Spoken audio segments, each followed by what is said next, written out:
All right.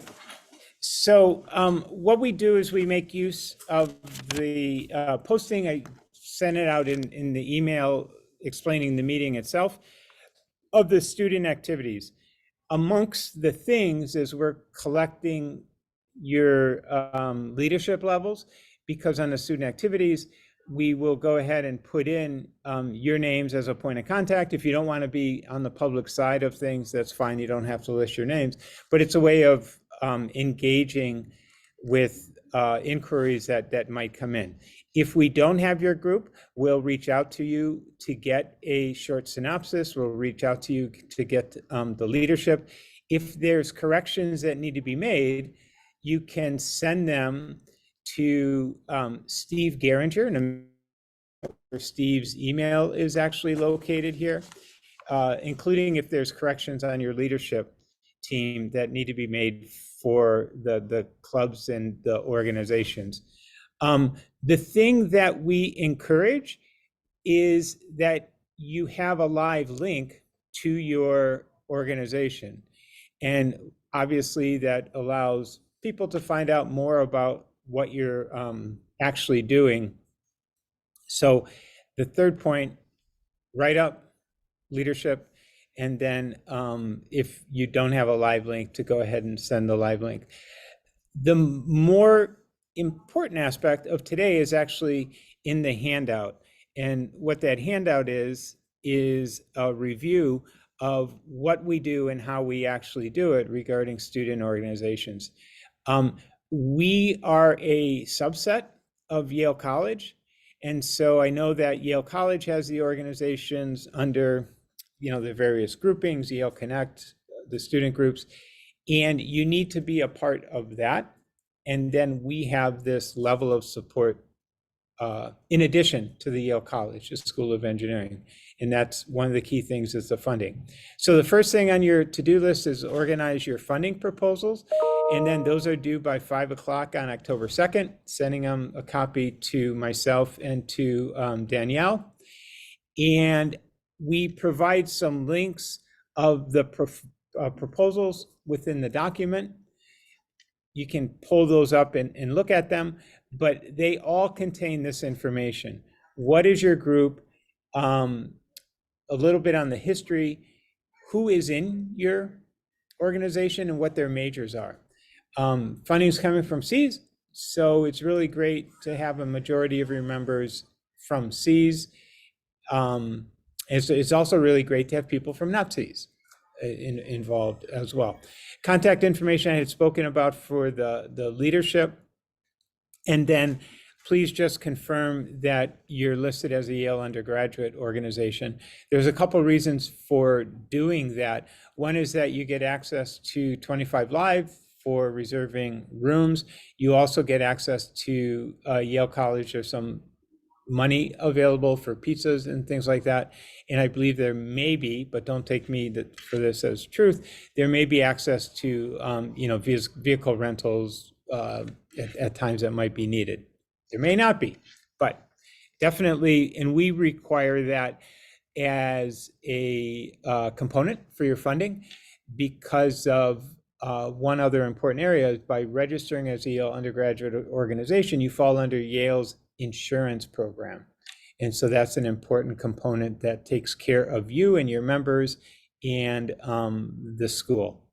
You'll provide a list of your leadership and then your faculty advisor. If you don't have a faculty advisor, you need to get a faculty advisor. It's one of the components that's needed for your registration with Yale College. An outline of what you intend to do for the year, and then the budget itself, to include funds that are requested from the school and funds that may be coming in from another location.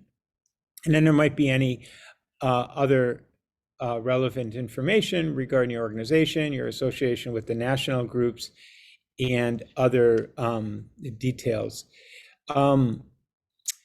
There's another update to this posted information, in that this year, in addition to the C's funding, there's funding that is available from the Yale's development office.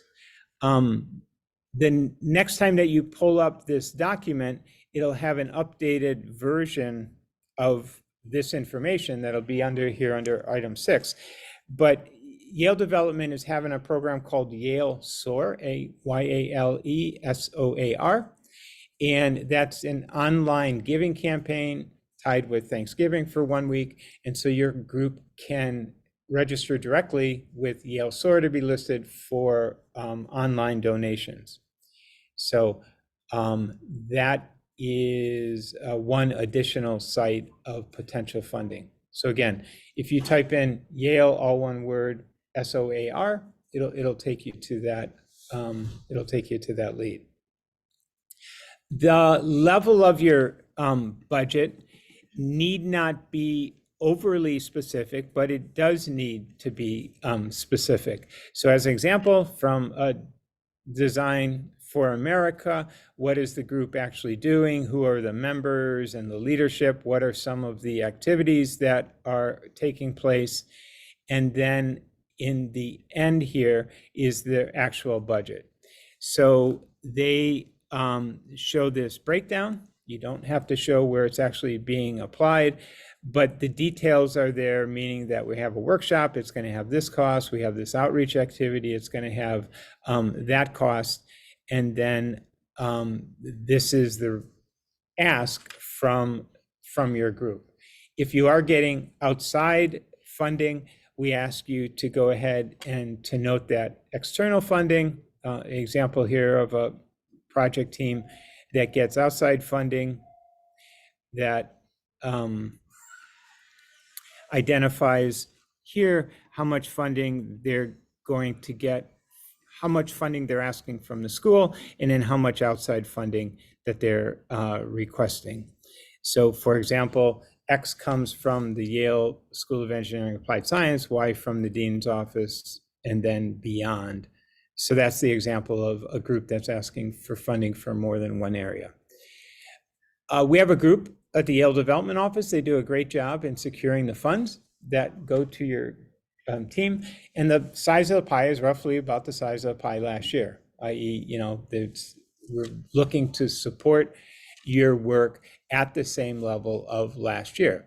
We've got groups that may be coming in for a new club. And so, out of the same size of the pie, that's another slice that is taken out. We have some groups that won't happen this year because everything has a shelf life. At one time, there was not your group, and there may be a group that doesn't exist this year that did exist in the past.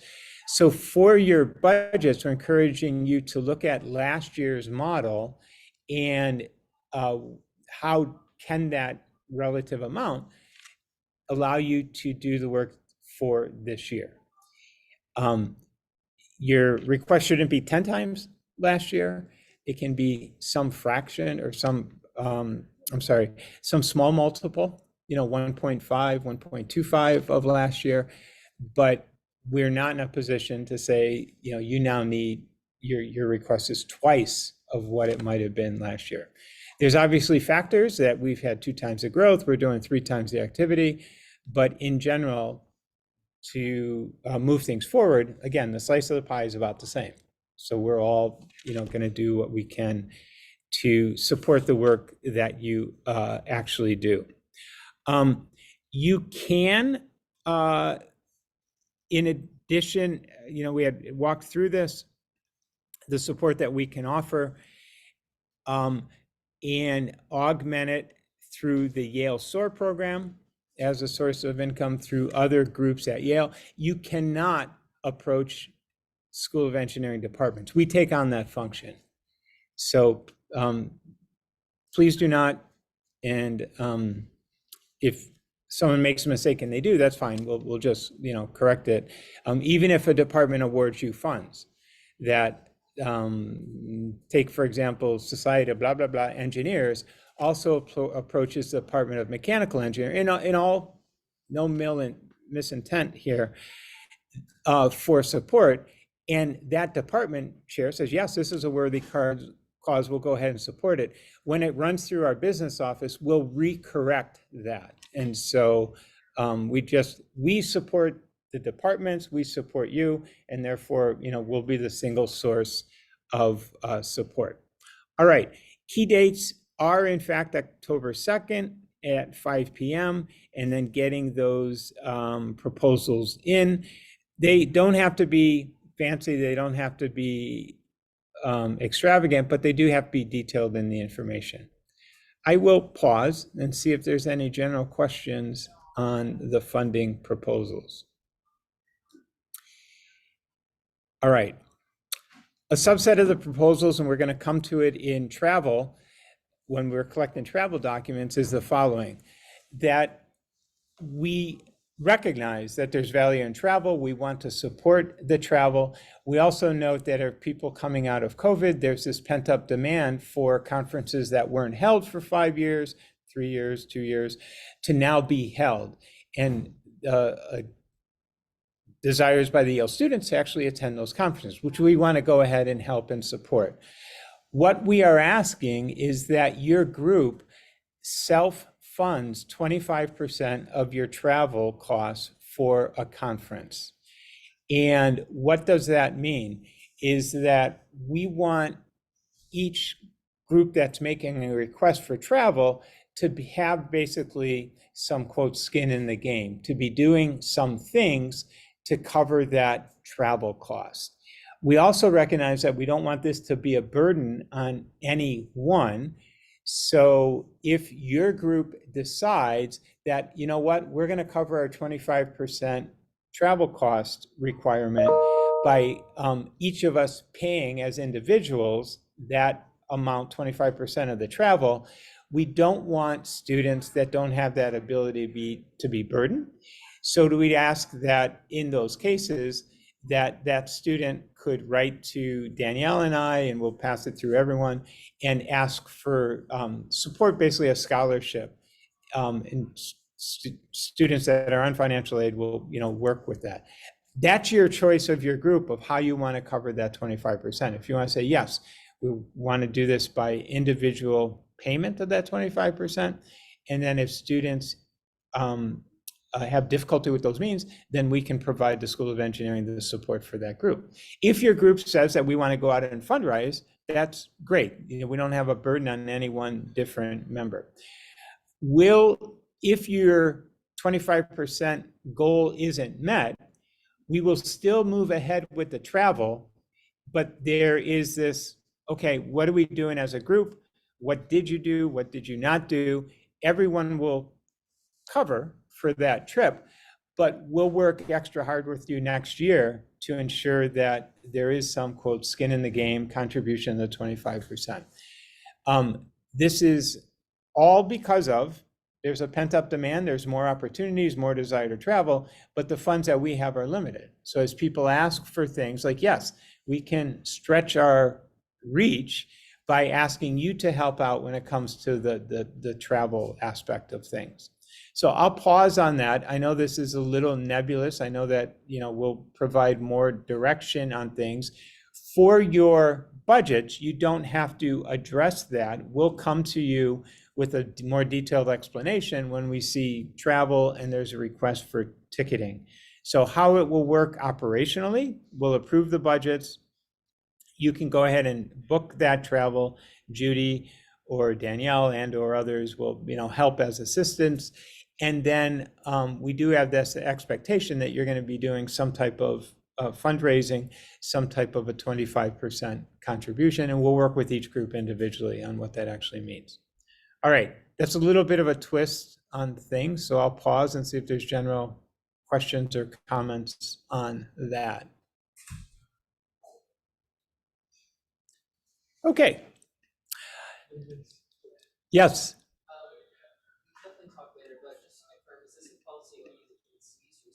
This is with School of Engineering for our travel, in consultation with Yale College. All right, ordering instructions and procedures, they're all here. Don't order anything until your budget is actually approved. And once it is, the method can follow. So before you would get started, Right now, Judy is the person you make an appointment with to meet with. That may change as we have our replacements come in, but for right now, Judy is your person. All the purchases funded by Cs must be done through our business office, i.e. through Judy. She can help with travel purchases as well. Your unit itself must track your own funding. So have your spreadsheet. The treasurer ensures that. We do our own, but we don't do your tracking, right? So you can't just, oh, we'll just spend, where's my budget at? You're expected to maintain your budget, part of your leadership, part of the work that you're recognized for as a leader. One person is the designee for your group, and that is the person that would interact with Judy and or the person doing it. We've detailed where packages are sent. 17 Hill House, put this information there. As you go in 17 Hill House and immediately turn to the right, there's a small room where you can pick up the packages themselves. The packing slips are for all orders received a value of $500 need to be then sent to Judy so that she can do the accounting for that as it being received. Never, ever, ever spend money out of your pocket. In the rare case that you might, we can work with you on getting that reimbursement, but just don't do it. It's a lot easier to take the help of the staff that is here, the team that's here to help you out, and let them go off and do it. We are not in an arms race when it comes to t-shirts/hoodies. So teams may not purchase hoodies or zip-ups with C's funding. T-shirts are certainly allowed. We're part of your budget to purchase team t-shirts, long sleeves t-shirts, and let's just limit it to that. It's worked out quite well in the past. We give you a linkable spreadsheet there. There's an example, nothing too significant other than Judy and or someone is going to use this spreadsheet to place the order. So it's imperative that you're going to go and you want something and you make that, you find that item on Amazon, that you copy that link so that when they place the order, they can actually click and go on it. No Alibaba, no, what else don't we, if it seems too good to be true, it is, so don't do it. It's just going to be a heartache in the process.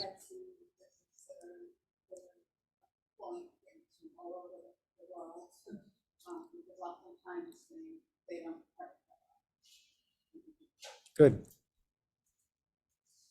All right, we have a storage room outside the Mann Student Center, and Anthony, who is listed here, you can reach out to him to have access to the space.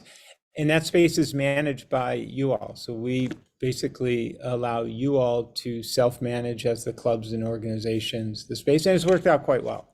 It's worked out quite well. So thank you for doing that.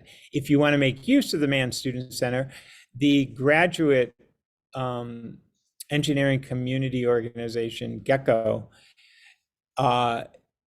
handles a calendar for that. Your teams all have, quote, free access. They're just a central point of contact for using that as a meeting space, the Mann Student Center. So, questions, comments? Yes.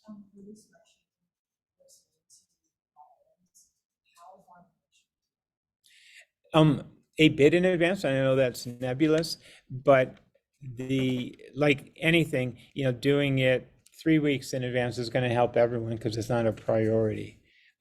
We certainly know that at times, you need something sooner, but with our clubs and organizations, there's 26 clubs and organizations. There's one Judy, and this is one slice of her workload itself. So giving her, a nice window, 3 weeks seemed like an okay number. And when you place the order, you inform them, or?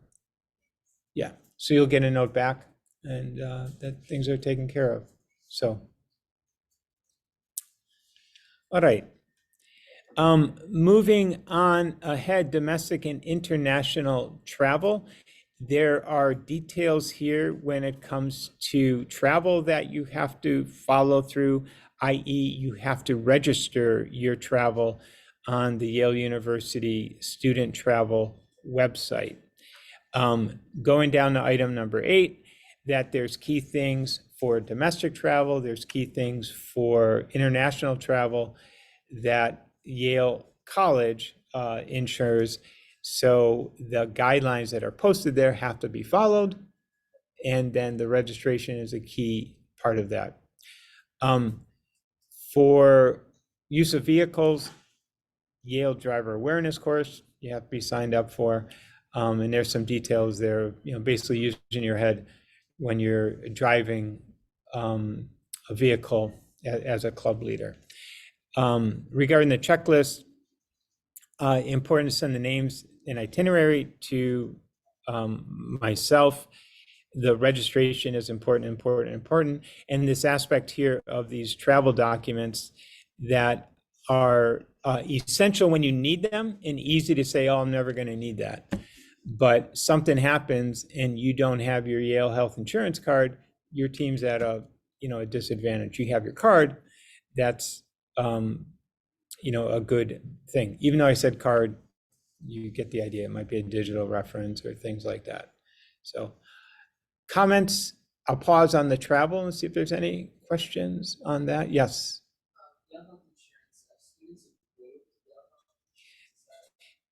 Yeah, so whatever health plan you're on as a student, that would be the one, yeah.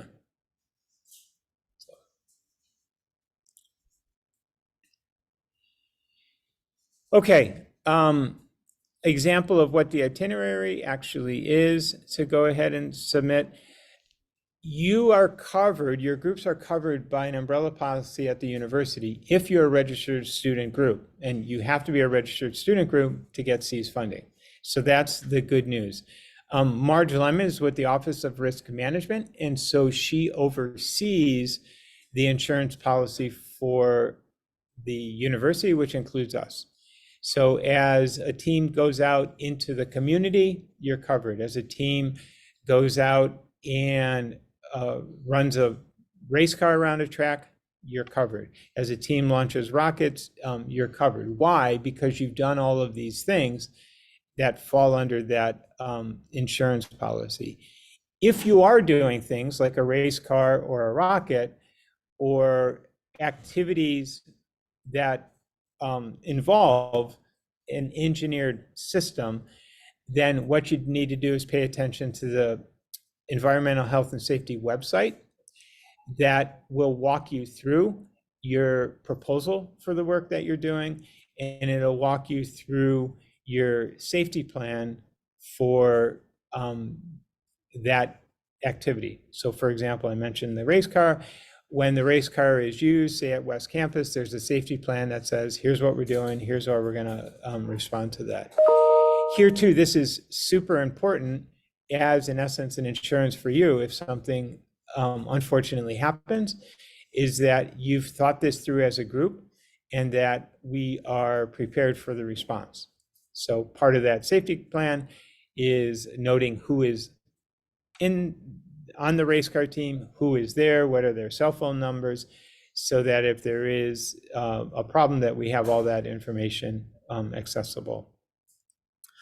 All right, the CEID. So if your team is going to be using the space, all of your team members need to be members of the CEID, period. That's the easiest route. It's a 15-minute, 20-minute training session, and then that allows them to be into the space. It allows them to work into the space. We really don't encourage people having reoccurring meetings in here with groups that don't have members, that have members of that group that are not members of the CEID. So we'll allow that for a little bit of time, but after a little bit of time, we're going to turn off that opportunity, and just everyone has to be a member of the CEID. So In the CID, don't prop the door. Only the staff can prop the door. There are clubs. Madison is our design fellow in the back. You can connect with Madison if you want to see if there's room for a locker on the side. We'll be bringing on a second design fellow within a couple of weeks here. This is our space, and as a member, one of the reasons I have you have a member is that the word "our" then includes everyone that's using it. So just like today, I walked in and the space was ready to be used. When we leave, the space will be ready to use for the next one. There's 5 people that work here, and there's 2,500 people that have access to the front door. So the fact that we as a community maintain this space allows it actually to be used. Regarding safety, that is of prime attention within the CEID. Right behind us is, quote, a workshop.